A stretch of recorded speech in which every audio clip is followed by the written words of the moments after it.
Hello friends! Welcome to another episode of The Broadcast. Thanks for joining me. I'm Kim Kalunian.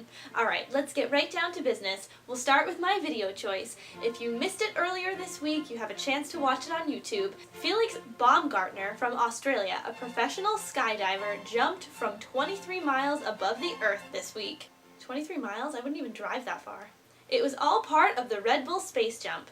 During his nearly 5-minute freefall, Felix reached speeds of 833 miles per hour. That's faster than any human has ever traveled outside of a jet or spacecraft.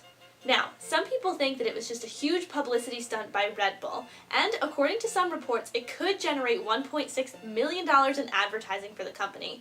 However, the extreme skydive did more than just promote Red Bull, which sponsored the jump. It also helps scientists to learn more about what happens to the human body when someone jumps from that height and free falls for that long.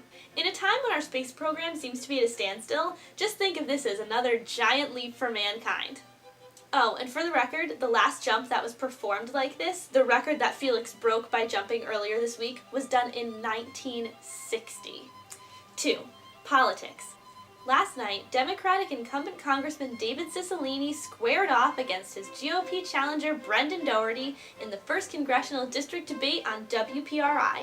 You can watch the debate in its entirety plus a half hour of viewer-submitted questions on WPRI.com. This week, I'll also have a story about the Senate District 30 candidates. Incumbent Bill Walaska is facing challenge from Republican Keith Burkett and Independent Jack Groh.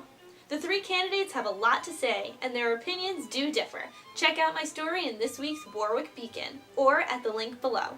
3. Arts and entertainment.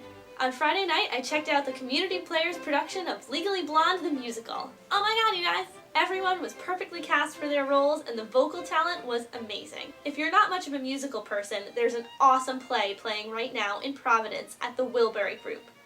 It's called Lungs, and it's by London playwright Duncan Macmillan. You can read my interview with the playwright at the link below.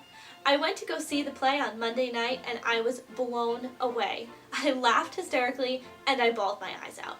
The performances the two actors in the show gave were impeccable, and the direction by GAM actor Steve Kidd was fantastic. This is a play that's not to be missed. 4. Hot local news. Okay, so this week I've chosen a story from the Cranston Herald. This weekend, in the wee hours of the morning, a pit bull named Brady woke up his owner. The owner just thought her dog had to go outside, so she put him on a leash and took him out. But it turns out that Brady was alerting his owner to a larceny in progress. She called the police, and all of the perpetrators were caught and arrested. It just goes to show you that the negative rap that pit bulls get isn't always true. Which reminds me, October is Adopt a Shelter Dog Month. Visit your local shelter and see some of the beautiful animals they have there. The great thing about adopting is knowing that you've saved a life. Reminds me of Frankenweenie. 5. Potpourri. What's shakin', bacon? Last night, people took to Twitter to ask, did you feel that? According to the National Earthquake Information Center, at about 7:15 on Tuesday night, an earthquake hit in Maine. Whoa, it's an earthquake. Just kidding, it's not.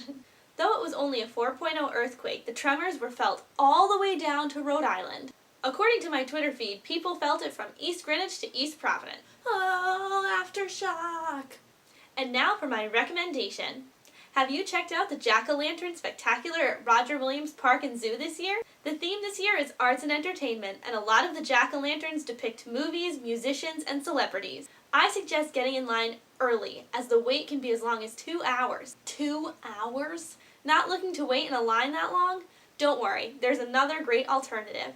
Have you been on the Providence Ghost Walk? Boo, scary! Rory Raven, a local mentalist, historian, and author, gives the tour. I hear that it's spooky and educational. The tour meets on Saturdays and Sundays at 3 p.m. at the corner of College and Benefit Streets in Providence. Plus, it's only $9. Well, that's it for this episode of The Broadcast. Thanks for watching. Be sure to subscribe, comment below, and follow me on Twitter. Have a great week. I'm Kim Kalunian.